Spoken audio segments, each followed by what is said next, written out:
voit ce que tu es. Quand tu manges, on voit ce que tu es. Quand tu bois, on voit ce que tu es. Ce que tu n'es plus appelé à boire de n'importe quelle manière, à boire n'importe quoi, à manger de n'importe quelle manière, à manger n'importe quoi, à déclarer de n'importe quelle manière, à déclarer n'importe quoi. Tu es appelé à être quelque chose, ce qui est lu par les autres. Non seulement que tu es vu, non seulement que tu es connu, on doit te lire. Quand on te voit, on commence à faire la lecture des Écritures. Oui, solo, il est bien là. Et je croyais que c'était la même chose aussi pour toi. Regarde celui qui est à côté de toi, dis-lui que je t'aime de l'amour du Seigneur. Est-ce que tu peux encore lui dire que je t'aime de l'amour du Seigneur? Est-ce que tu peux lui faire une bonne déclaration? Une déclaration qui déverse sur lui les bénédictions. Est-ce que tu peux déverser certaines bénédictions sur lui? Est-ce que tu peux déverser encore les bénédictions sur lui? Toi qui reçois ces bénédictions. Jesus. Écoute-moi. Toi qui reçois ces bénédictions, ne sois pas ingrat. Maintenant, tu peux dire un amen très fort.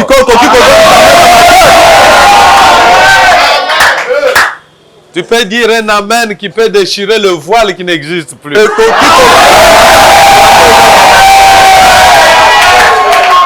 Il est là. Ce matin, je veux parler à un frère, à une soeur. Est-ce qu'il y a des gens qui ne m'entendent pas là? Tout le monde m'entend. Alors, l'ennemi pensait que tout dépend de ce qui est fait. On n'en a plus besoin pour aujourd'hui. Est-ce que nous pouvons évoluer? Ce matin, je voudrais que tu comprennes une chose. J'ai un nouveau sobriquet que je voulais te donner. Parce que je sais une chose. Que le nom que tu as n'est pas encore ton nom. C'est pour cela qu'il est écrit dans la parole de Dieu que je te donnerai un nouveau nom. Est-ce qu'il y a quelqu'un qui est capable d'accepter ce nom? Mais écoute-moi bien. Le nom que je voudrais te donner ce matin au nom de Jésus, c'est un nom qui te rendra grand. Est-ce qu'il y a quelqu'un qui peut devenir grand? Je n'ai pas encore fini. Les sobriquets que je vais te donner ce matin. Oh non, ils ont sobriquet, peut-être ils ont combo. C'est un nom. Le nom que je voudrais te donner ce matin va faire tourner la page de ton histoire. Est-ce qu'il y a quelqu'un qui veut tourner la page de ton histoire?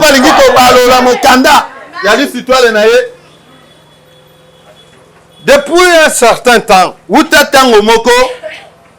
nous sommes en train de parler ou d'enseigner par l'épître de Paul aux Corinthiens. Je voudrais que vous compreniez la considération que Paul avait, non seulement de ceux qui devenaient chrétiens, mais surtout des Corinthiens. Et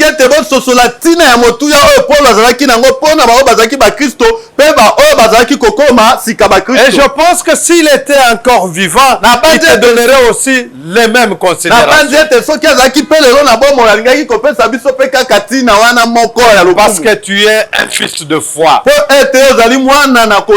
Mais je sais qu'il est vivant au travers de cette parole.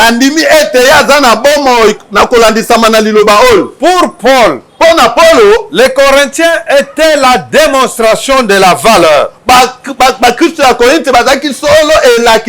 C'était la démonstration de la valeur de son ministère. Le fruit de son service.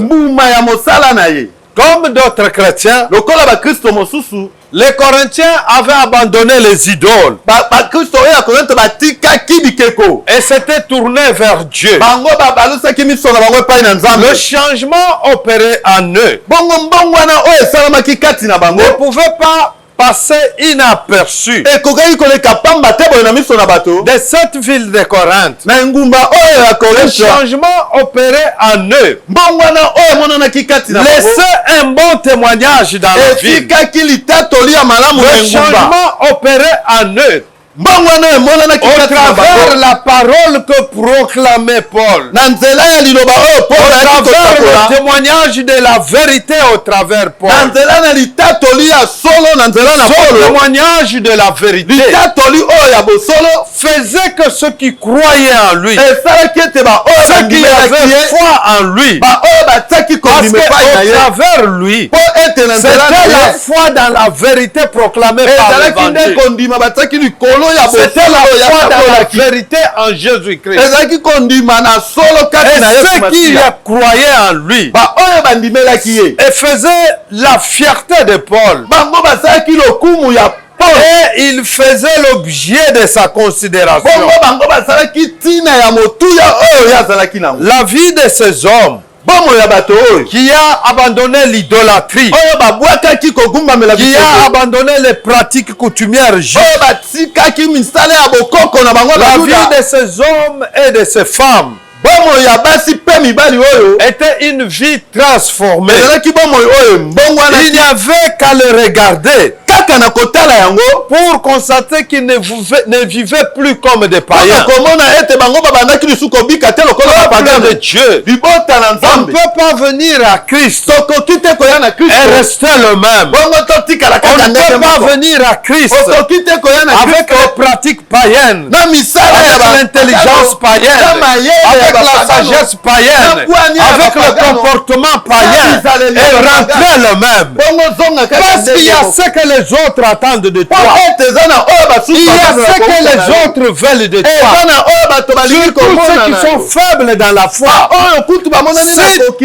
En venant à Christ, tu n'as pas encore donné le fruit de ce qui prouve réellement que tu es chrétien.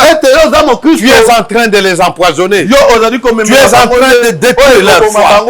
Mais sache que quiconque détruit la foi des faibles, il y a quelqu'un qui avait payé le prix.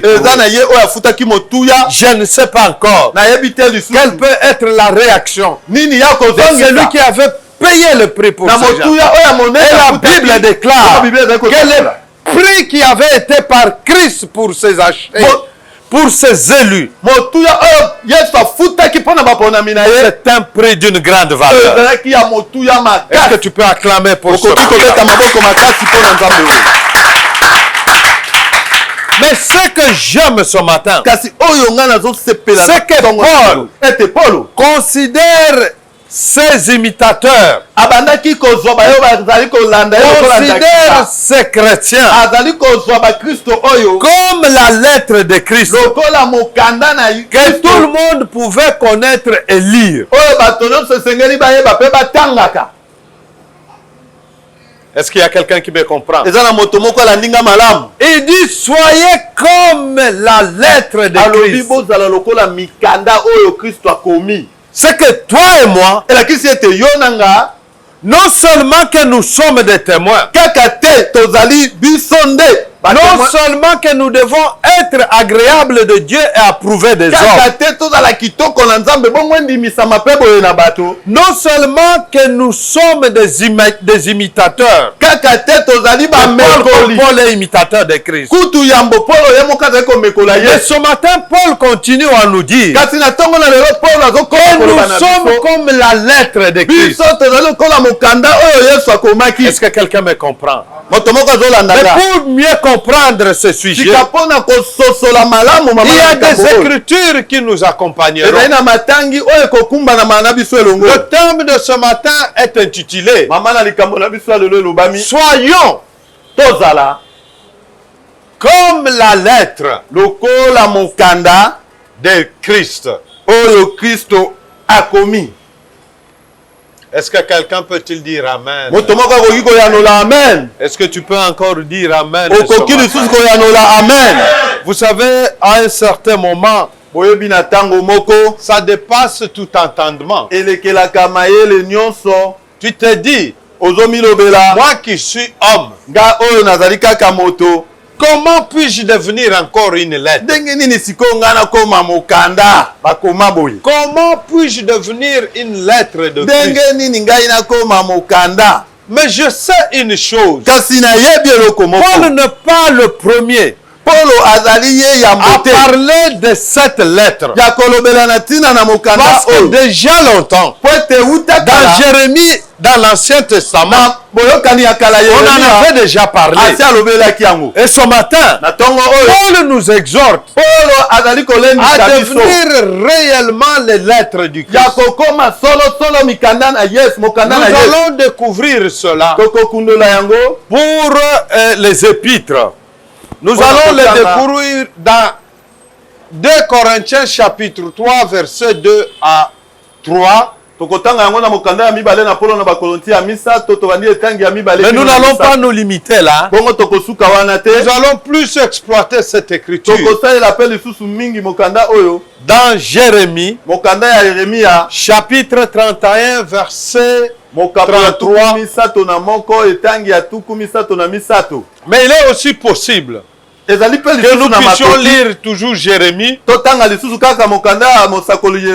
verset 32, si j'ai bonne mémoire, verset 32, non, chapitre 32, verset 38 à 39. Ces écritures vont nous accompagner dans le développement. Sans oublier Hébreux 10, chapitre 10, verset 19.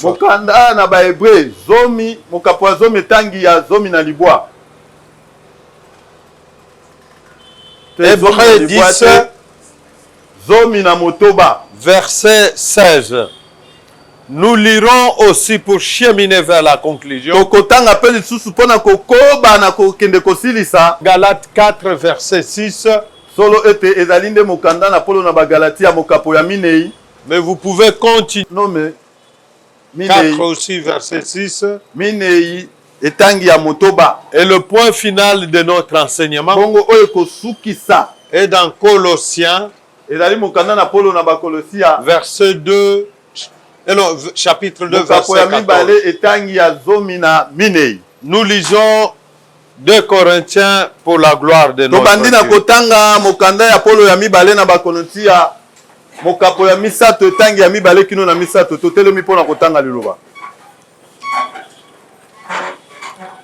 2 Corinthiens, chapitre 3, verset 2 à 3, nous lisons pour la gloire de notre Dieu. Il est écrit ce qui suit.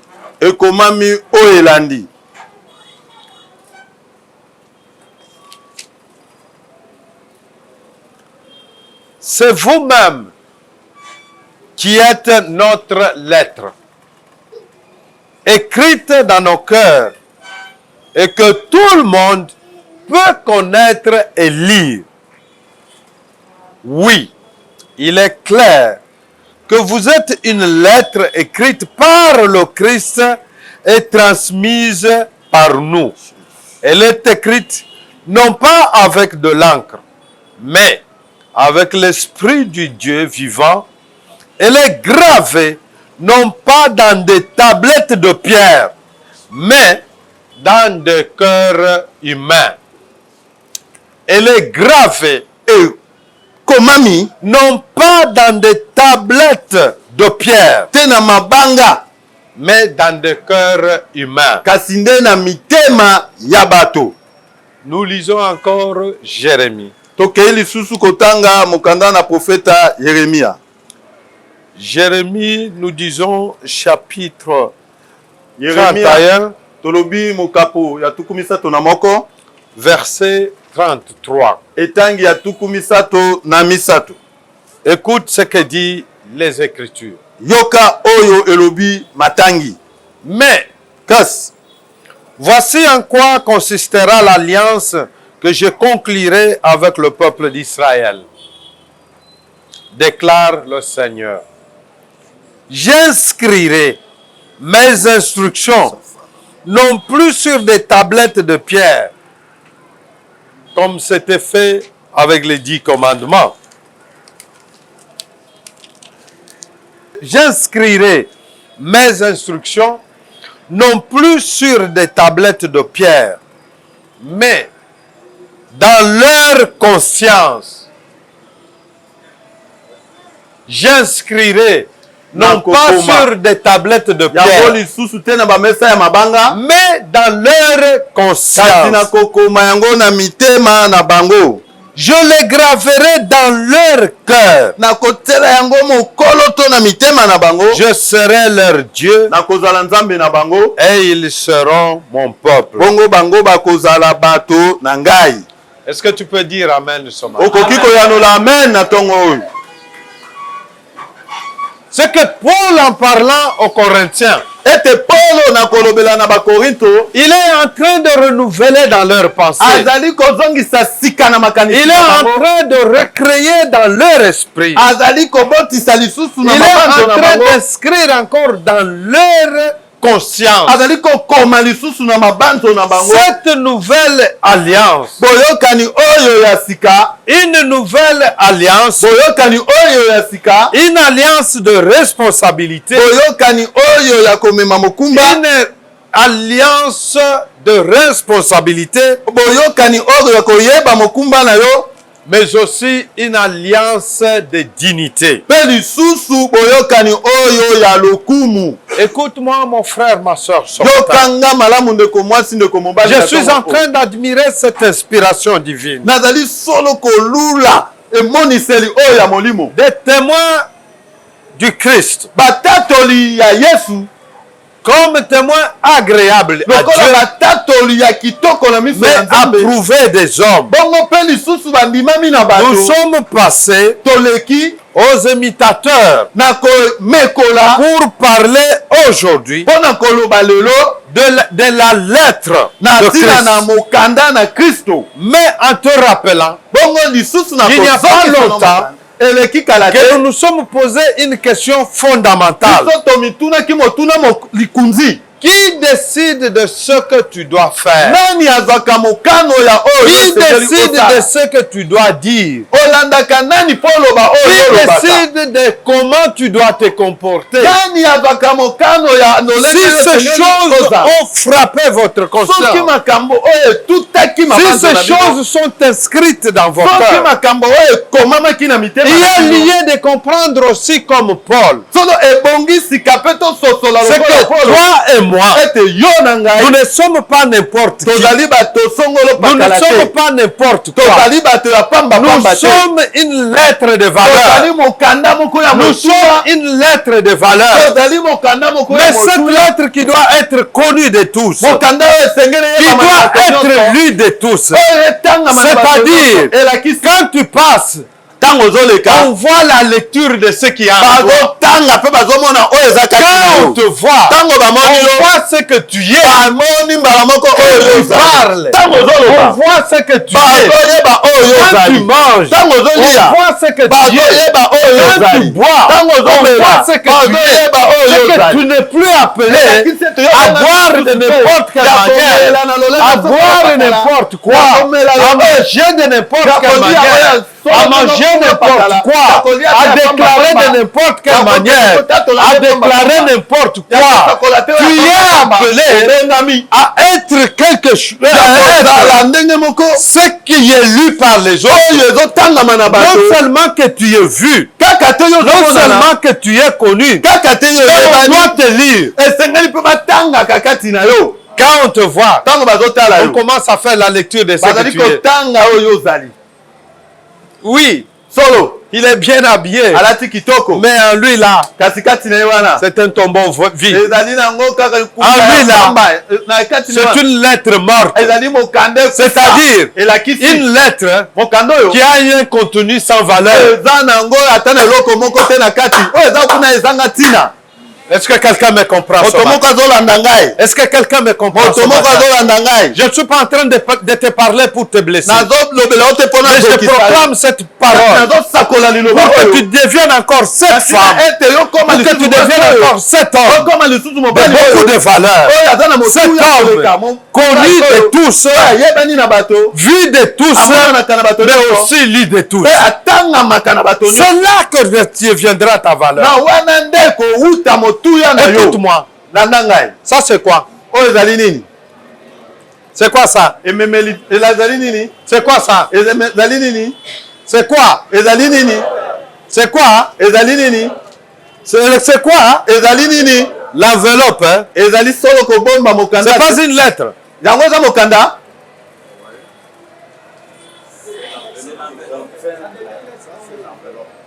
C'est l'enveloppe. Je viens de poser la lettre. Mais ce que tu reçois, c'est quoi? C'est l'enveloppe. Et ce qu'il y a déjà, c'est quoi? C'est la lettre. Hein? Mais si j'ouvre l'enveloppe et qu'il n'y a rien, c'est que ce n'est plus une lettre. Parce que son contenu est vide. Si j'ouvre cette enveloppe et que je me rends compte que c'est vide, à ce moment-là, ce n'est plus une lettre qu'on est venu déposer. C'est une enveloppe vide. Est-ce qu'il y a quelqu'un qui me comprend? Mais dans cette enveloppe, il y a quelque chose. Et cette chose, ça c'est quoi? C'est quoi? C'est quoi? C'est quoi? Et si cette feuille est vide, c'est quoi? C'est un papier. C'est un papier. Pourquoi? Parce qu'il n'y a pas quoi? Il n'y a pas quoi? Est-ce que vous me comprenez bien? C'est que cette enveloppe, bien qu'elle peut contenir une feuille, mais si cette feuille est vide, ce n'est pas encore une lettre. Est-ce que quelqu'un me comprend? Est-ce que quelqu'un me comprend? Mais elle devient une lettre quand s'il y a les contenus, s'il y a les écrits, s'il y a les écrits, ça devient une lettre. C'est pour cela, on peut te voir passer. Mais si, au-dedans de toi, il n'y a pas une lettre qui contient des écrits, tu n'es qu'une enveloppe vide. Tu n'es qu'une enveloppe vide. Tu n'es qu'une enveloppe vide. Tu es ressemblé, tu ressembles à cet arbre fruitier, mais sans fruit, appelé à être coupé. C'est pourquoi j'ai dit à quelqu'un, tu deviendras une lettre s'il y a un contenu en toi. Mais si dans toi, il n'y a pas un contenu, tu es voué à être déchiré.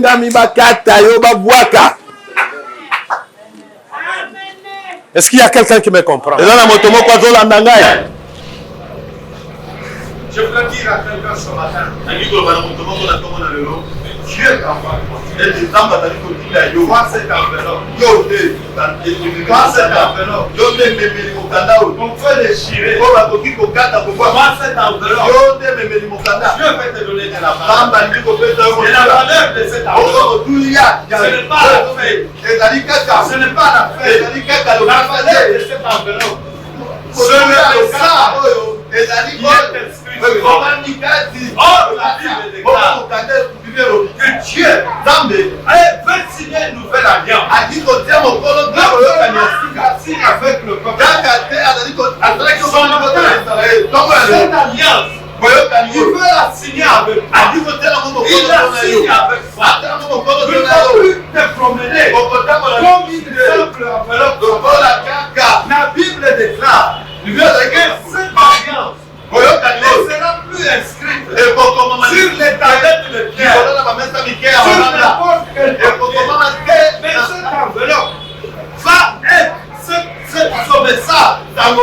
Ce que Dieu veut donner, ça va être inscrit sur la tablette. Mais la chair de ton cœur, c'est devenu maintenant la tablette sur laquelle Dieu va poser sa loi, sur laquelle Dieu va poser sa parole, sur laquelle Dieu va poser son esprit, sur laquelle Dieu va poser ses armes. Oh mon frère, ma soeur, ton cœur n'est pas une chose. Ton cœur n'est pas quelque chose à négliger. Dieu y trouve de la valeur. C'est là qu'il est inscrit. C'est là que David est là. Je cache la parole dans mon cœur pour que je ne pêche pas. Parce que la parole, elle n'est plus sur les pierres. La parole n'est plus sur les tablettes. La parole a pratiqué. La parole est venue. Elle est venue tomber. Elle est inscrite dans ton cœur. Elle est inscrite dans ton cœur. Elle est inscrite dans ton cœur. Elle a un rôle à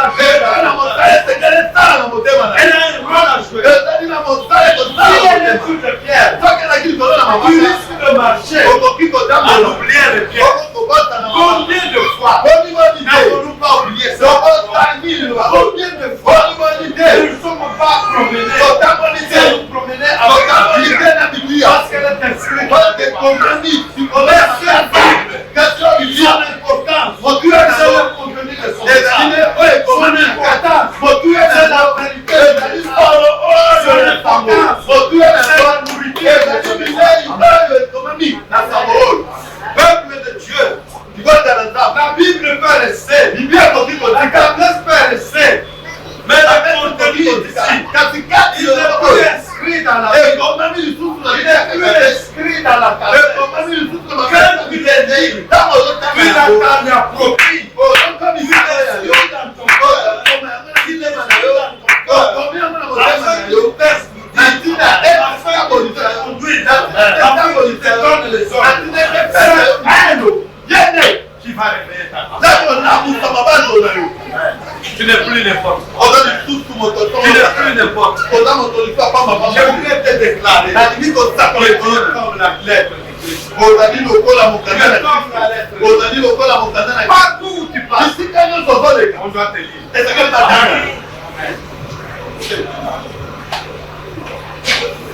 Amen. Est-ce qu'il y a quelqu'un qui peut dire Amen?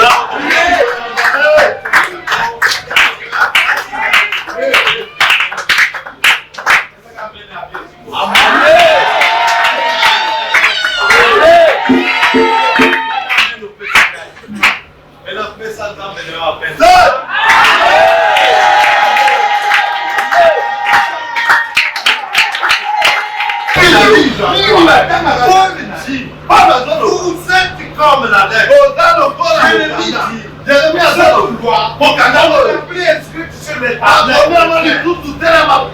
n'est plus sur les tablettes. Elle n'est plus sur les tablettes. Elle est inscrite dans le cœur des hommes. Et à David de la prière, je cache la parole dans le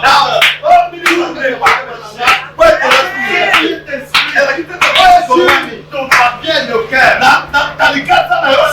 Pour que ça soit lui. Pour que ça soit lui. C'est là qui doit te transformer. C'est là qui doit te donner de la je l'ai dit un jour. Pas comment on a eu au lâche. Donne la valeur aux gens. Mais ce qui te fait, mets la valeur là.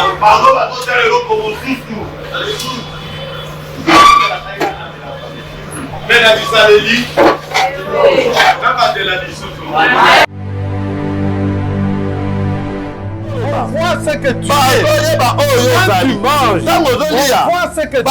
Quand tu bois, on voit ce que tu es. Ce que tu n'es plus appelé à boire de n'importe quelle manière, à boire n'importe quoi, à manger de n'importe quelle manière, à manger n'importe quoi, à déclarer de n'importe quelle manière, à déclarer n'importe quoi. Tu es appelé à être quelque chose. Ce qui es lu par les gens. Non seulement que tu es vu, non seulement que tu es connu, on doit te lire. Quand on te voit, on commence à faire la lecture des Écritures.